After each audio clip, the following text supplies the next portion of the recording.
Hi, it's still getting used to this new microphone. Hi, it's Friday, it's 3 o'clock. Welcome to Together Unlocked. Can I just have a little wave in Birmingham to tell me you can hear me? Oh, we can hear you. You're ever so slightly out of sync for some reason, but we are hearing you. Yes, I think the internet is running a little bit slow this afternoon. I've just been informed that the winds here in Canning Town in Newham are gusting up to 46 miles an hour. If we suddenly have to take a break, it's probably because something has blown over in the garden. But in the meantime, this is Together Unlocked, brought to you today, as always, by Together 2012.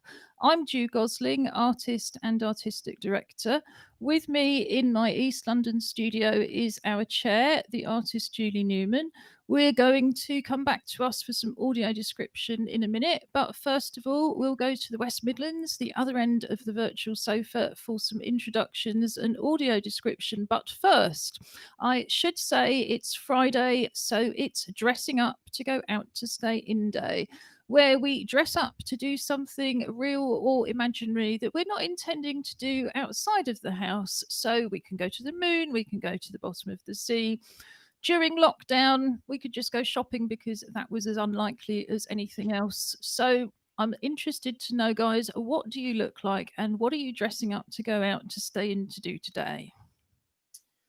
Well, hi, good afternoon, everybody. I'm Josh Surgener. I'm also one of the hosts of Together TV, and I am a PhD student. I have long-ish blonde hair that's swept over, cleanly shaven today as well, and I am wearing a grey T-shirt that has a green collar and green sleeves, and on it there is an anchor, and it says Dropkick Murphys in big letters, which is a T-shirt I brought at a Dropkick Murphys gig last year, and I'm wearing that. It's a bit of a stressful time, bit of a stressful week, so I've got it ready to go to a nice punk gig this weekend for some very loud music and some slightly questionable dancing. Great, and we'll talk about that later. Coming up after 3:30, we have our Something for the Weekend feature where we recommend things to do online and offline at home over the weekend. So Dropkick Murphy, she says at the age of 58, is a band. That's right, is it? Yes, Sorry. You young people. a Celtic punk band, I think is how Actually, they they're sound described. unmissable, so I'm going to have to get that up on Spotify later. Robin, what do you look like? Where are you going? Yeah, hi everybody. So I'm Robin Surgener. I am business director at Together 2012 and the fourth co-host of Together TV Unlocked, up here in Sutton Coldfield. Okay, so today I appear to have slightly yellow hair today, so I'm turning blonde like Josh. It's because my hair's so blonde. It's turning reflecting. yours. Yeah, yeah. Okay, You fair know, enough. old ginger light is permeating YouTube again. I am wearing no rimmed black armed glasses. I'm reasonably shaved-ish today. Still looking thin, still trying to keep thin in lockdown. That is my target, to be thinner by the time it finishes, whereas many other people are doing the opposite because they haven't been able to exercise. So it's completely not their fault. However, and today I'm trying to get myself in shot here. I am wearing a uh, very thick. I'm not sure if it was a good idea. I was listening to the wind, trying to blow my van up the road earlier, thinking it's going to be really cold and forgetting that the lights were going to be on us. So I'm wearing a very thick sheepskin lined black zip up hoodie. But most importantly, on the left breast is a rather gorgeous kind of skull monster face. I won't turn around, but there's a much bigger one on the reverse of this, and that's because I'm dressed up to not go to a monsters ball because I love a good monsters ball.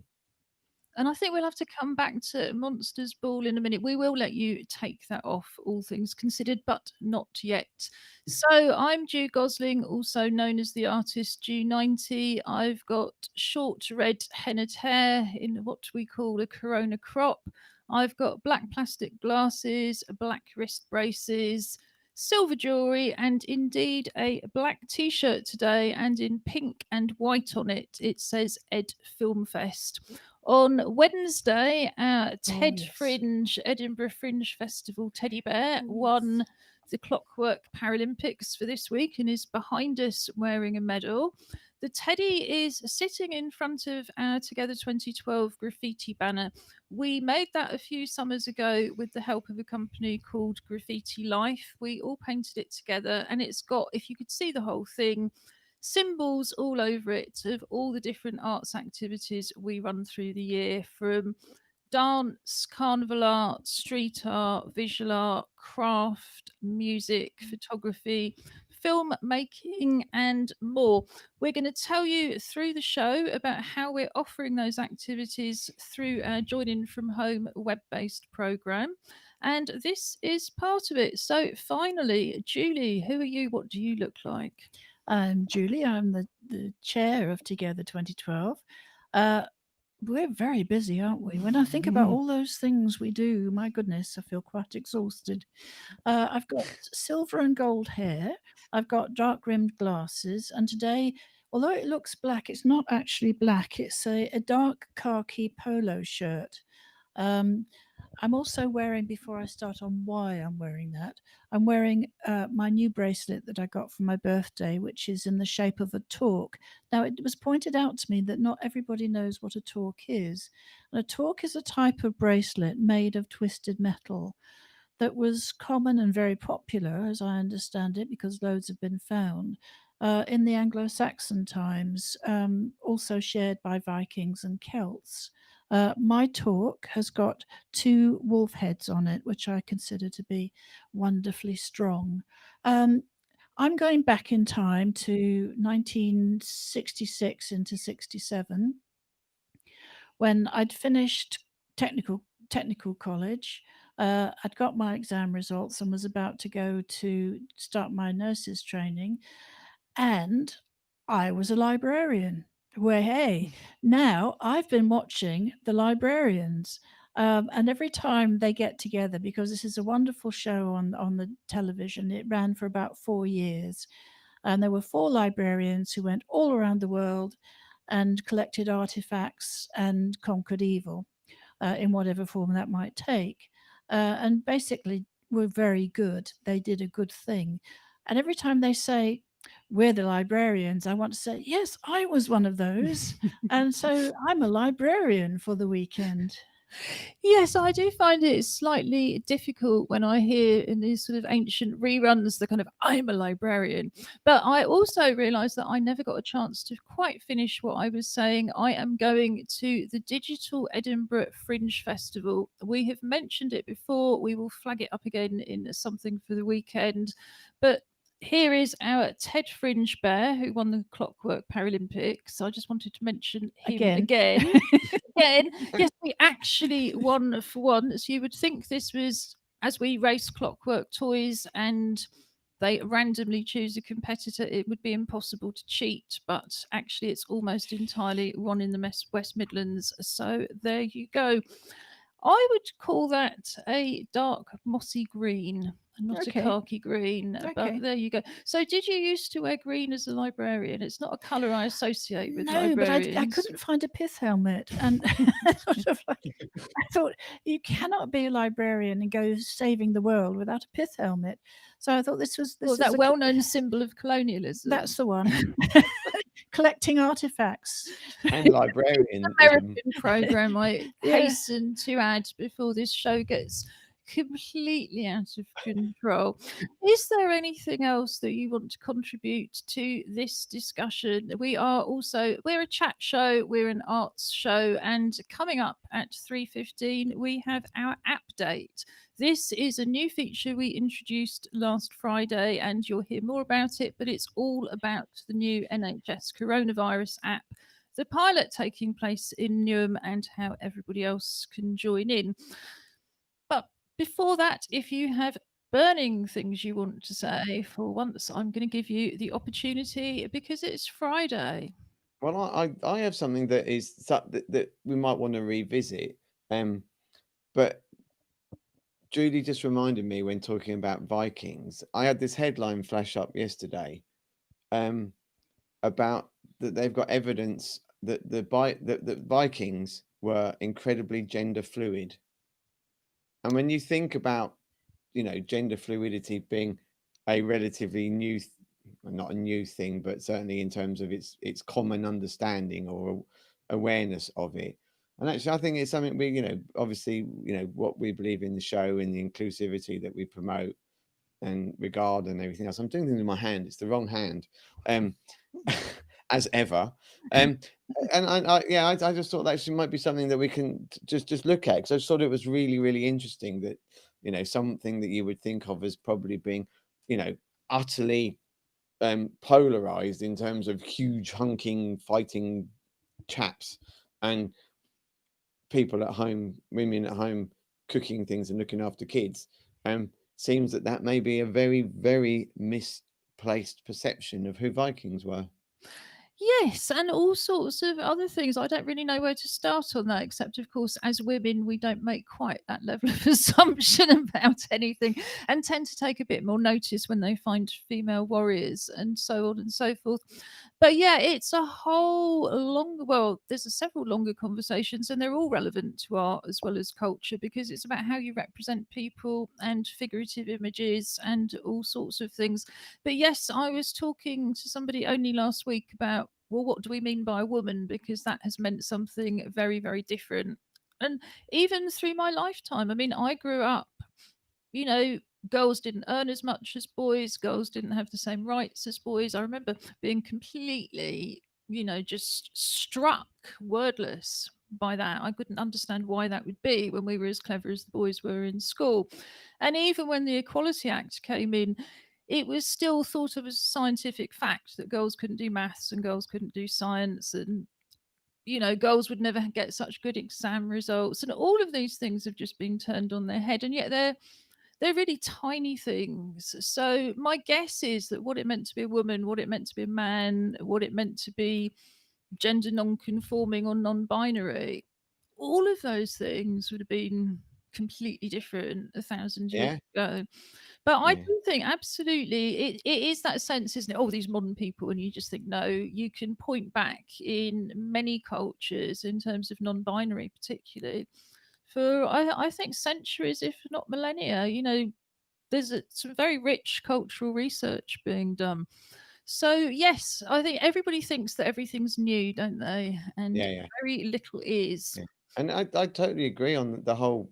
Maybe it's because I've grown up as a disabled person, but the whole inequality just makes absolutely no sense whatsoever. It never has done to me. And maybe I'm the middle child with sisters either side, and we were always absolutely encouraged to be as good as each other. And there was no question. You went towards what interested you, and you were given a smorgasbord of choices. It wasn't, oh, you're going to have to go to do this because that's what girls do, and this is what boys. Not at all. So yeah, no, it's agreed. And then when I worked at the councils and stuff, again, how can women still be being paid differently for doing exactly the same job? It's nonsensical. Yeah, I mean, what you were saying about, women can't do maths. There's a book and a film, and I've been meaning to see it, and I haven't yet, called Hidden Figures, which is the story of the female black mathematicians that worked for NASA in the space race, and then kind of got no real publicity until somebody wrote a book about it, which is ace. But yeah, there's so many examples through history of it just being wrong that people are different. For some reason, and I think I'll draw that to a close for today by saying it's that concept of science, isn't it? We're very much at the moment, we're following the science, but actually science has always been culturally affected. People used to believe all sorts of things, like women would become ill if they did the same school curriculum. If we go back 120 years, women could not go to school and do the same curriculum because they would become ill, and that would manifest themselves in becoming infertile. Can I just say, when I was a librarian, the options available for those of us leaving technical college were very, very limited. You could do a secretarial course and learn typing. You could become a nurse, which is what I did, or you could work in a shop. And I think it's why you see so many older women turning to the arts as a second career.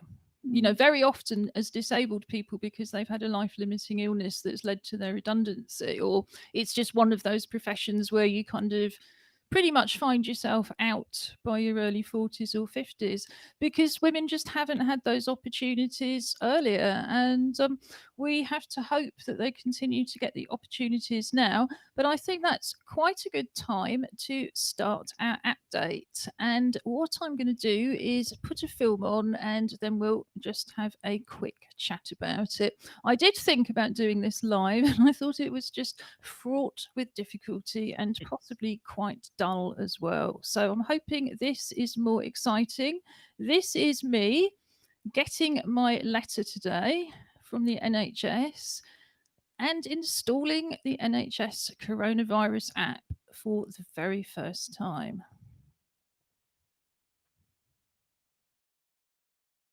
So the letter has come. It's going to give us priority access to the NHS coronavirus app. Usually I would quarantine my post for 3 days in case the delivery person is infected and has coughed on it. So I'm just going to put a bit of PPE on before I take it out of the envelope. So this is what I would usually wear to take in deliveries as a minimum. There it is. If you haven't had one in the post today, this is what it looks like. I'm not going to get any closer to the camera for obvious reasons. So I'm just going to get rid of this envelope.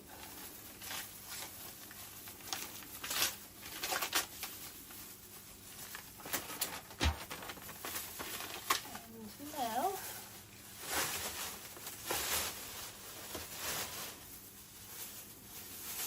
I'm going to pop these off and just dispose of this and take the mask off again. So this is what we've got in the envelope. There is a letter from the council and the NHS, dear Newham resident. There is a couple of pages that look like translations of pretty much the same message. And there is an NHS and council guide on how to download and install it. So with that in mind, we're going to follow these instructions. We need our own code, and this is the code. It's on the other side of the main letter. So find the App Store, which I actually very rarely use. So there is the A, white sticks in an A against a blue background for the Apple. And what does the leaflet tell me to do next? Unlock your phone. Find App Store. Type on the search bar. Now I'm actually having to just tap on the search magnifying glass to get the search bar up. And now, I can't tell whether it's one word or two. I think it's several separate ones. I think it's NHS space COVID COVID dash 19 and see what happens. Yes, NHS COVID-19 official NHS contact tracing app Get. So all I'm going to do is click on Get, and the iPhone asks me to double click on the side to confirm that it's really me. And now it's just got its little, it's downloaded really, really quickly, so I can go straight away to open it.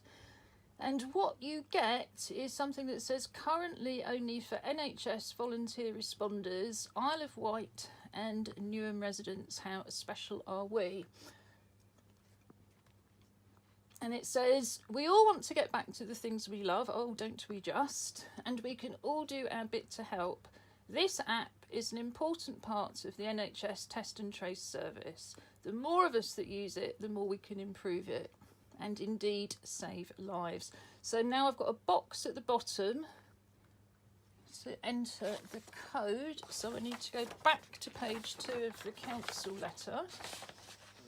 Funny how everything digital seems to generate a huge amount of paperwork. This is where I'm going to have to get to my lovely assistant to read the code, because in fact I don't have enough short-term memory to remember that number of numbers. There seems to be, I think it's an 8-digit number. Could you just read me the one at the top, please, Julie? Nobody else can use it after this, by the way. Lowercase mgg MGG 5 lowercase z e. Z, what, 2 Z's? Yes. So it was MGG5. Did you say then there was a dash? No. E E0. Oh, okay, it's put the dash in. ZZE0. And then it's pressed to continue. Continue! We are in. So now there's the usual privacy agreement where, of course, one should read it, but we all trust the NHS if nobody else. So I'm just going to go, I agree. But do read it, of course. And then it's asking me to set up some app permissions, and that's just the usual thing you go through with an app. So I'm going to go continue, enable, allow, and now all I've got to do is enter the first part of the postcode, which is E16, so it can tell me whether we have an infection rate that's average, above average, or seriously difficult. It is active and scanning. The E16 area risk level is low. Now, I might slightly disagree with that on the grounds that it's 4 times as high as it was a month ago, but nonetheless what it means is that we don't have a higher risk than anybody else in the UK. So now I have these different things. I've got contact tracing on, and all that means is that the Bluetooth is working. And then I have venue check-in, which I can use to scan into a venue.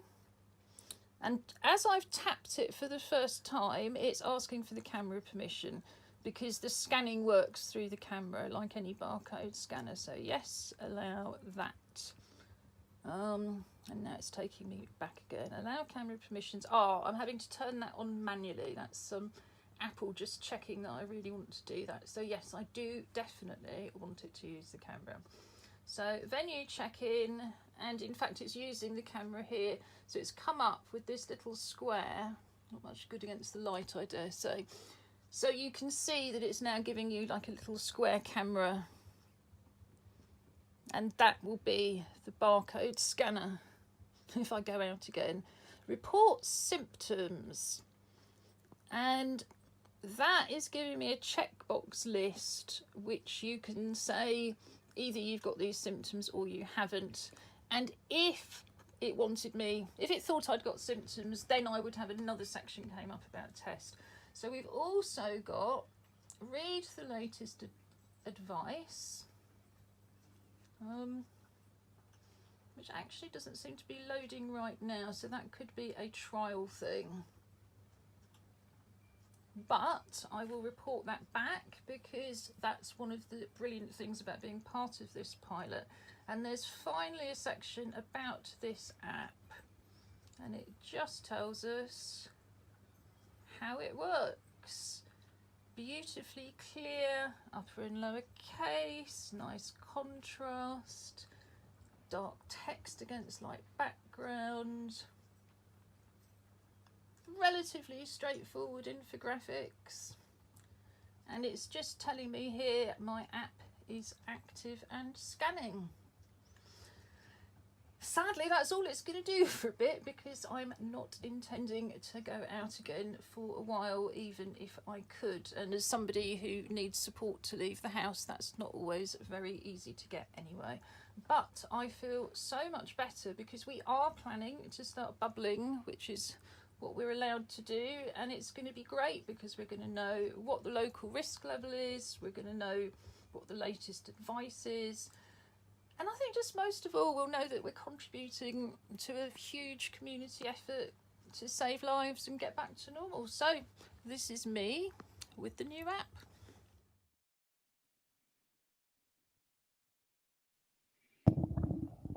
So, time for some dreadful app-related puns as we just spend 5 minutes discussing what you've just seen. Did it appeal to you, Robin and Josh?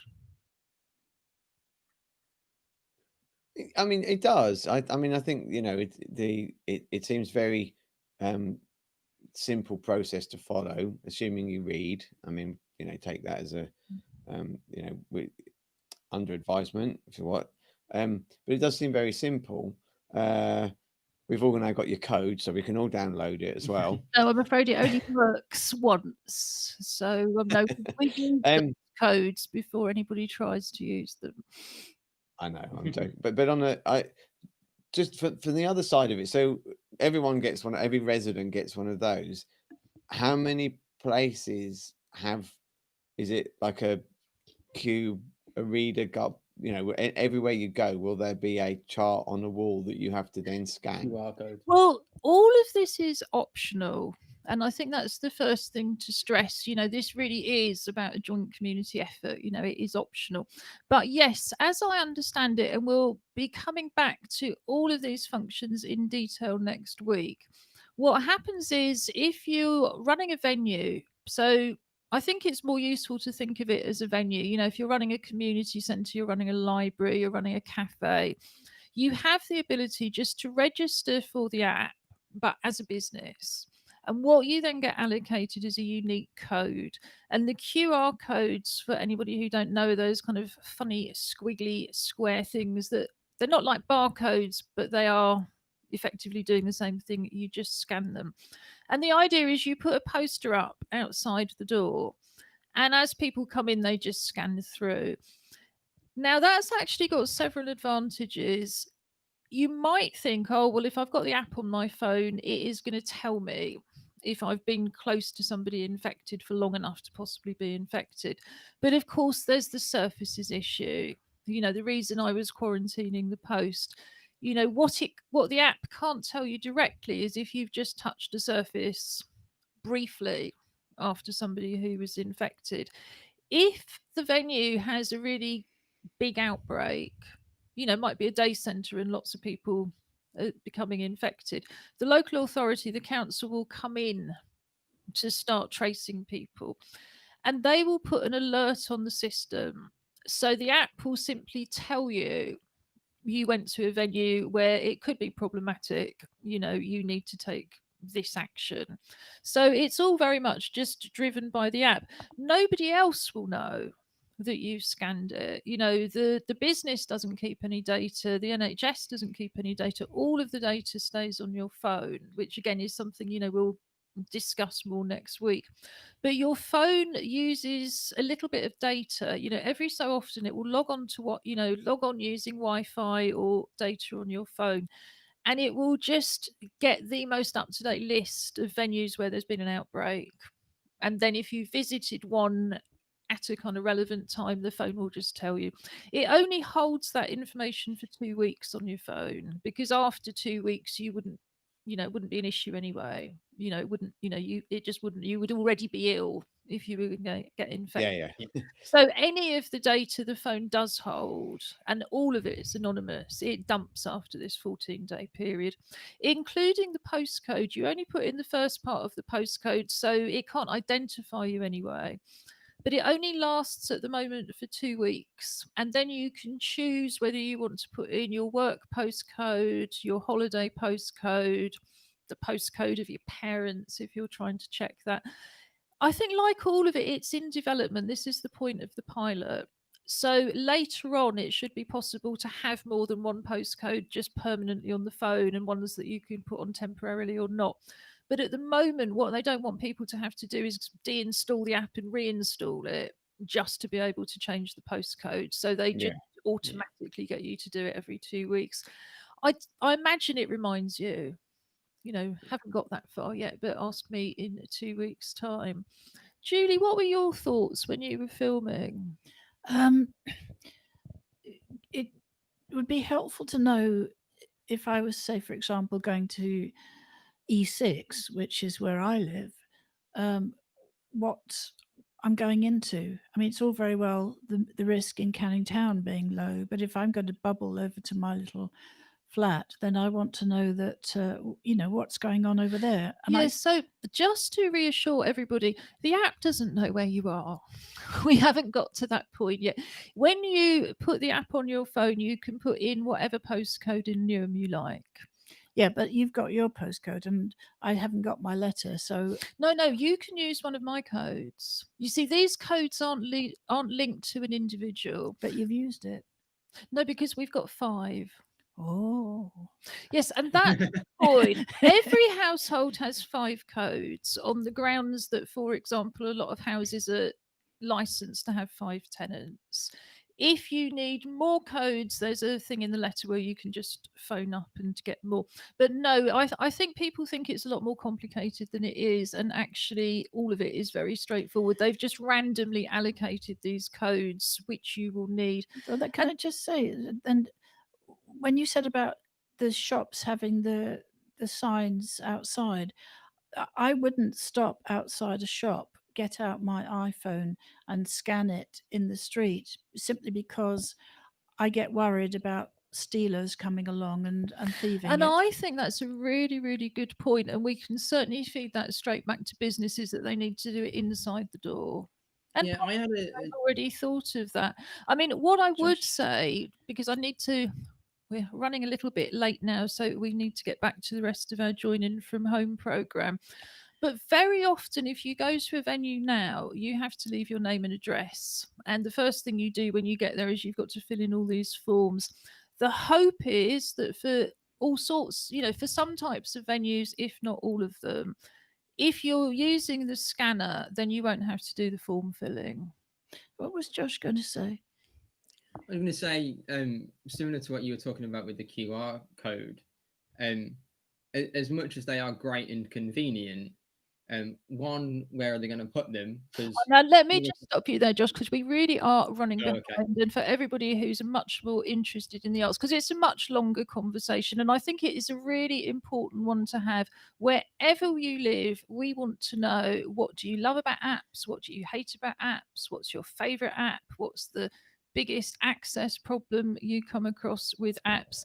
And I think, as people who would usually put on literally hundreds of live events a year, we've got a long chat to have. But I think we need to have that discussion next week from the point of view of activity organisers. So I'm going to tell you a little bit more about our web-based join in from home program now.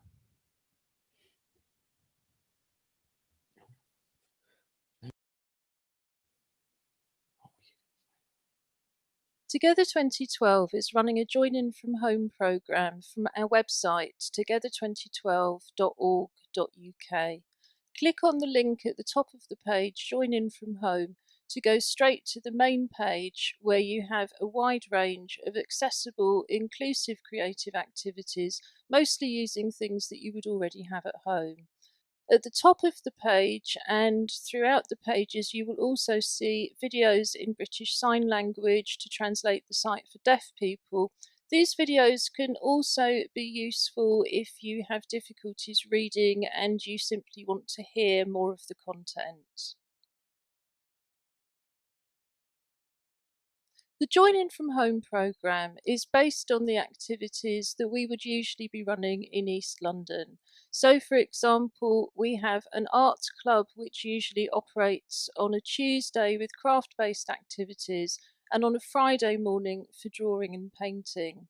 Here you can join in with the arts club's Hands Project and celebrate your uniqueness and membership of the human race. There are full instructions on the linked page here.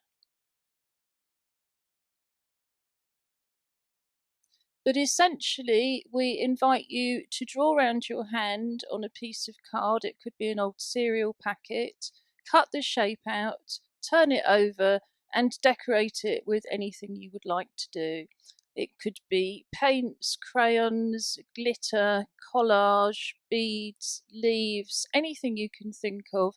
Photograph your hand or hands and send it to us at tv@together2012.org.uk. We'll add it to our video installation and share it on social media. Our music club usually meets on the first Friday of each month. We have an open mic session and we invite everybody to play along with percussion instruments. So here you can learn how to make your own percussion instruments from recycled materials. And you can also join in a percussion workshop from last summer in terms of carnival percussion. So these three instruments are used most often in carnival. We have a shaker and a go-go and a hand drum. So this is how to make a recycled shaker, a recycled go-go, and a recycled hand drum. You can also, if you're technically minded, make your own tactile sound instrument. This does require a few simple electronics, but is a very interesting and exciting project as part of our Vibrafusion ongoing work. You can also listen with Together. We have Spotify playlists created by Robin Surgener, also known as our TV presenter Angry Fish, and we also have 2 classical music playlists from Bournemouth Symphony Orchestra, including one that's uniquely suited to people who are feeling very unwell.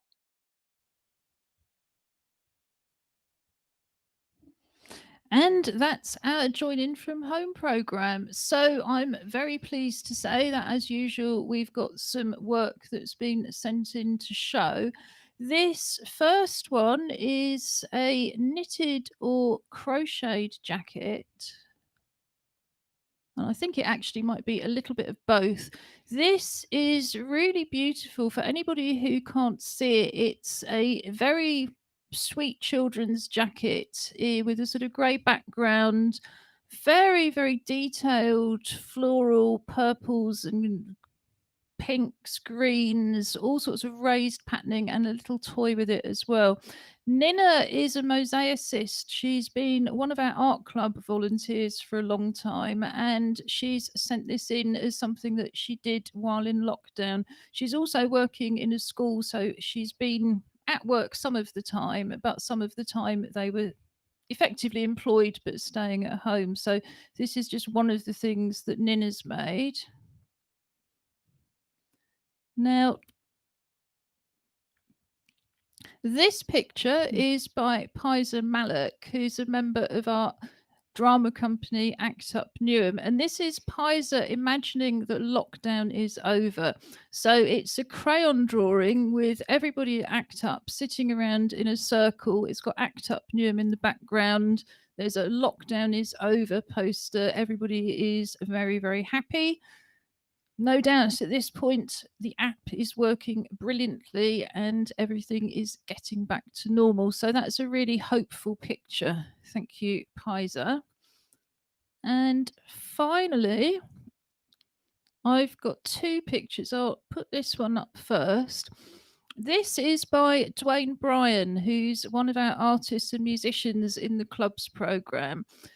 Dwayne, before lockdown, was experimenting a lot with combining pencil and acrylic paint and looking at faces in quite a sort of geometric way, which is what he's got here. He's got a sort of oblong rectangular outline in pencil. He's got some pencil eyes and nose, and then he's putting strips of red paint and black paint across the mouth, red at the top.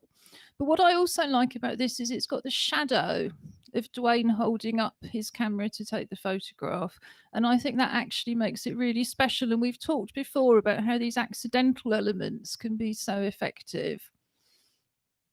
And finally, there's another one of Dwayne's.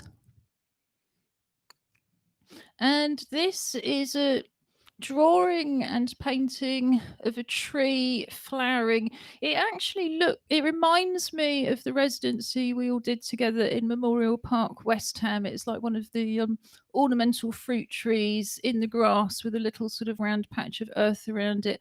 And again, there's a shadow shape. It is, I'm sure, Dwayne holding it, but it actually looks like the shape of a vase. It's almost like the tree has been captured in the vase. So those are two very interesting pictures. Thank you for everybody who's sent them in. You don't have to be following the join in from home activities. You just have to send us your artwork and we would be delighted to show it, in the same way, of course, that we would be delighted to see your poems, your films, your photographs, and anything else you would like to send us. So now it's time for something for the weekend. What kind of weekend have we all got ahead of us? Shall we go to the West Midlands to start? Ah. They haven't been able to unmute themselves. That's really weird. Can you speak? I don't understand why the system hasn't allowed you to switch that off, but we'll just talk about that later for everybody who's been geeked to death by talking about the app for so long. What are you planning to do this weekend? Or what would you recommend? So two things that I found that I thought I'd recommend. One is a paid one. So the Lincoln Park Zoo, which is a zoo in Chicago, are doing a virtual animal meet and greet tomorrow afternoon. I think it's $15, and it's a kind of 45 minutes. There's a 20-minute presentation with a couple of the kind of animal handlers, and then a Q&A for kind of 10 minutes, I think. And that is going to be based in the Arctic tundra area, I guess, to meet the polar bears, which sounds like it could be interesting.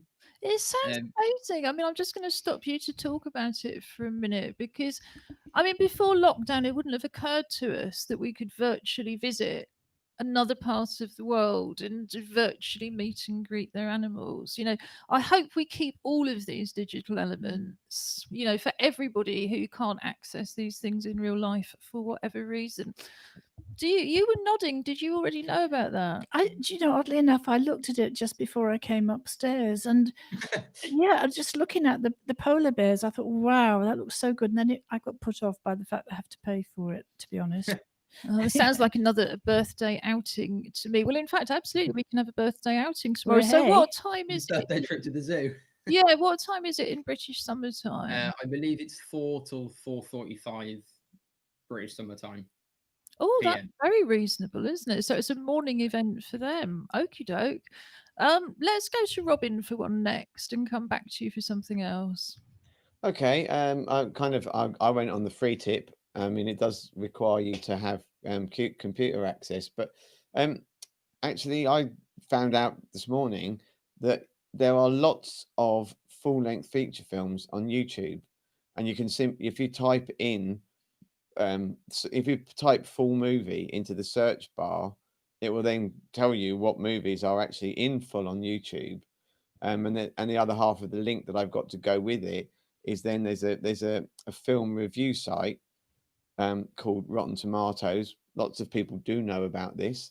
And usually I'm the kind of person that if it gets a rubbish review, I'll watch it because I usually like to disagree with the critics. But it's there, so I thought that was quite a good thing. You think, well, God, what do I do? And there's bored of these things. There might, I haven't actually checked what's on there, so there might be some kind of interesting older films that you wouldn't get on the kind of current platforms. Yes, it never occurred to me that you could do that.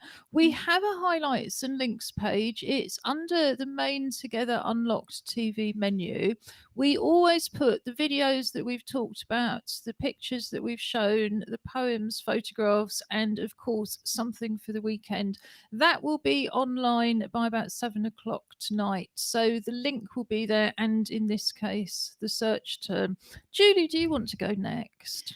Yeah, I mean, I completely endorse what Robin's saying. I've, used that in the past to watch. Is that Rotten Tomatoes or No, YouTube? the YouTube films. I've watched loads of very difficult to get hold of films. So I've watched a lot of films from all over the world, but also I quite like it for some of the old black and white films. So I really, really support what Robin's saying. I think that's a lovely idea. For me, I'm not doing anything. I might go to the zoo tomorrow afternoon, but I'm waiting with bated breath for the release of my birthday cards and presents from quarantine. So I'm going to have a birthday weekend. So you're not recommending anything to anybody else? No, just have a nice time. I think we're going to have to make one of these unboxing videos for Monday, which is such a phenomenon on the internet. Let's see what it's like when you've got a 73-year-old in lockdown who hasn't seen her presents because they've been quarantined. I might just put it off till next week and we could do it live. You never know. Okay, so there might be rebellion amongst the ranks. I am going to continue to do, first of all, what I did last week, and that is the virtual Edinburgh Fringe Festival, which would be running in usual times right up until the end of the month, because it always runs for 3 weeks and ends on the bank holiday. From the central website, there are hundreds, if not thousands, of streamed productions. Some of them you're encouraged to donate for. Well, in fact, I think everybody would, of course, appreciate a donation. But it's just such an incredibly rich mix. Also, the thing about the Fringe is it attracts everybody from top stars to basically school plays. And they've got Virtual Fringe Central running. And in fact, they've been running that since the beginning of August because it would usually open in advance of the festival. And Fringe Central is a place that the Fringe Society operate. I mean, it's a venue in itself, really, isn't it? You know, you've got loads and loads of information, you've got spaces to meet up, you've got events for artists, and they've put a digital set together so that anybody who hasn't paid to register, because usually you would, part of the Fringe is, you pay to join the Fringe Society and then you get everything you need to be able to put the production on. But this is completely free. So if you've ever thought about taking a show up to Edinburgh, it's actually an incredibly good time because you can get all the company support through Fringe Central and you can see loads of performances within the sort of genre that you were thinking of, whatever that might be, because there's certainly things at Edinburgh that I would never have imagined. But while I'm still talking, I am also going to see the virtual BP Portrait Award 2020. And what it says is discover the stories behind the portraits. So they've put together, it's a very, very prestigious international competition, and there's a big exhibition every year. They've created a digital exhibition this year, and they've put a lot of thought into it. So what you have, which you wouldn't have in real life, is an opportunity to watch these videos from the artists and to find out more about the work. So that looks really interesting to me. So if we go back to the West Midlands, I think you had another one for us, Josh. Yeah, I had a couple. The first one I'll do is a free event, and it's a free grant writing workshop, which is on Saturday evening, 6 to 7:30. It's being run by an American company or American lady, but it's about kind of how to write grants, tips for writing them, how to research them. So the how to research them might not necessarily be super applicable. I not knowing what she's going to talk about, obviously, but it is an American-based event. But in terms of the actual kind of real world tips on how to write grants, what things to put in, it sounds like it's going to be quite interesting. We've talked a lot on the show about kind of Arts Awards grants and applying for kind of funding for projects and things. So that might be quite interesting. I think it sounds fascinating, and again, exactly the kind of thing that we wouldn't have had access to previously. And it's funny because you're right, we have in our heads that we apply for grants locally, meaning in the UK, or in terms of lottery, it would be England or Wales or Scotland. But there's all sorts of international foundations, probably very much kind of influenced by American models of philanthropy and so on, which we know nothing about and we don't really understand what they're looking for, which is probably completely different things. So, yes, if you're an artist and like most artists, your work has really dropped off since March, I think that sounds like a well worth putting the time in. But do report back to us on Yeah. Monday about it, Josh, and just sort of share the tips. On a Monday, one of the things we always look at is opportunities for artists. So that's going to be really good timing. And what was the final thing? The final thing was on Wednesday, Netflix released a docu-series called High Score, which is a kind of series about the history of the video game industry. And I mentioned it, I think, on last week's show, on the Wednesday segment about gaming. So if you have a Netflix account and you're even remotely interested, and I appreciate that might just be me, but it does look quite good. So I'm going to kind of watch that this weekend. It looks like it could be quite interesting. I think lots of people are interested. And of course, we look at gaming on a Wednesday for two different reasons. Partly because it's an audience thing, and just as any theatre production, there is a massive audience for gaming. And partly because there's so much work for creatives. And in a digital world, there's going to be a lot more creative jobs going in the gaming industry than there is in the theatre industry. That is just sadly a fact. So I think for all of us, including us novices who are still struggling just to make our PlayStation 4 work, I think there's a lot of interest actually. So, but again, you can report back to us. We don't have to do any work at all. Robin, Angry Fish, do you have other things for us? I do. I will. I'll be brief because the clock's ticking through very quickly. So this is a bit of a generic website. So it's got lots of different activities, and there are too many for me to pick up one. And it's called whatsonreading.com, and then the link is to an online events and creative activities. And there's just loads of really good ideas of simple things to do at home. And again, ideally, lots of people either don't want to be spending money or don't have money to spend. But either way, it's just a lot of interesting things. I mean, I was enjoying looking at it. I'm not can't say which I'm going to do or not do, but it was a good resource of again free activities. And I think a lot of the things that we mention in the highlights and links do stay online. So when you're having a look at the highlights and links page, do search back. It's always worth looking, particularly at the something for the weekend. But of course, we reference links throughout the week as well. I've just put some information at the bottom of the page. If you want to get a hold of us, send us your artwork, but also if you would like to come on the show and tell us about your arts projects, then write to info@together2012.org.uk or tv@together2012.org.uk. It reminded me when you were talking about YouTube that, of course, you can watch YouTube on the TV. So you can watch this show on TV if you have a smart TV. And if you're watching it on a smart TV, I should tell you that if you watch it on the website, we also have live captions running underneath, thanks to the very wonderful global real-time captioning. So do have a look at that if you think that captions would be useful. We put the recording of the show back up by about 8 o'clock at night, and we have the captions available then too. So don't think about using the YouTube auto captions. It can take, particularly on a Friday, several hours for the captions to process after they've been uploaded.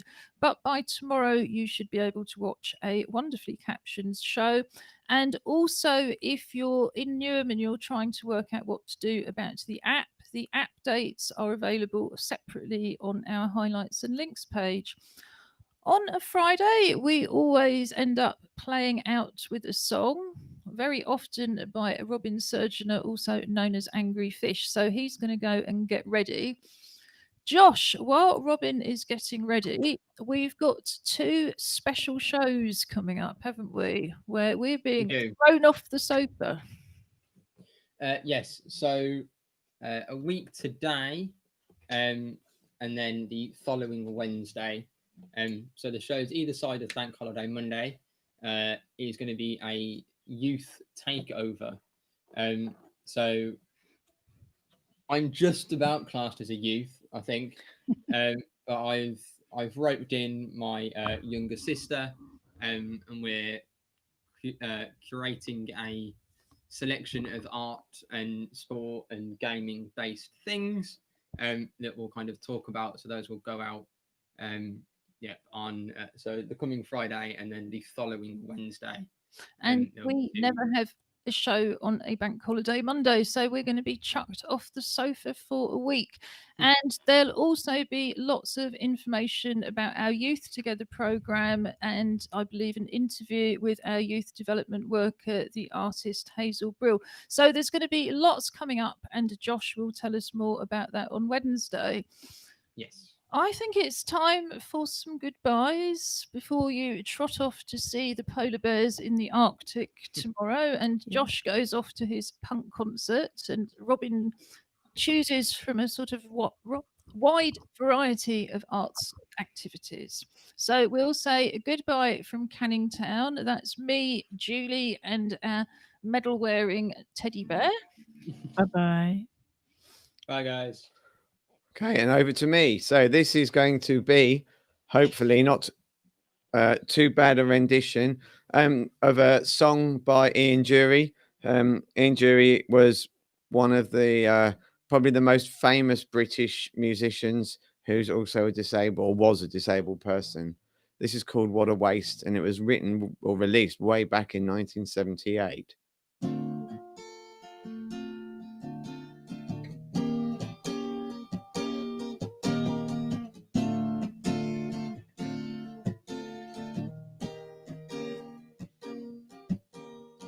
I could be the driver in articulated lorry. I could be a poet, I wouldn't need to worry. I could be the teacher in a classroom full of scholars. I could be the sergeant in a squadron full of wallers. What a waste. What a waste. What a waste. What a waste. 'Cause I chose to play the fool in a 6-piece band. First night nerves, every one night stand. I should be glad to be so inclined. What a waste, rock and roll don't mind.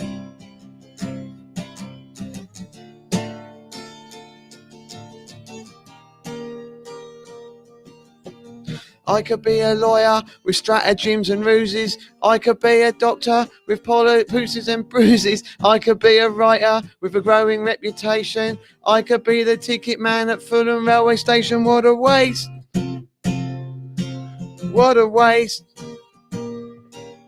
What a waste. What a waste.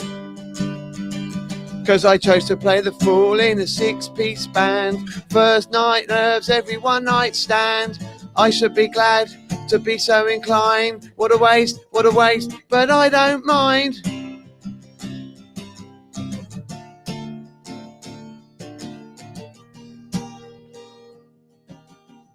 I could be the catalyst that sparks a revolution. I could be an inmate in a long-term institution. I could lead to wild extremes. I could do or die. I could yawn and be withdrawn and watch them gallop by. What a waste. What a waste. What a waste. What a waste. 'Cause I chose to play the fool in a 6-piece band. First night knives, every one night stand. I should be glad to be so inclined. What a waste, rock and roll don't mind. Ba-da-da-da-da-da-da-da. Ba-ba-doo. What a waste, but I don't mind. Chose to play the fool in a 6-piece band. First night nerves, every one night stand. I should be glad to be so inclined. What a waste, but I don't mind. What a waste, but I don't mind. 'Cause I chose to play the fool in a 6-piece band. First night nerves, every one night stand. I should be glad to be so inclined. What a waste, What a race, rock and roll, don't mind. Thank you. Have a wonderful afternoon. Ian Drury, you'd be proud of me, honest. Have a great time. Bye.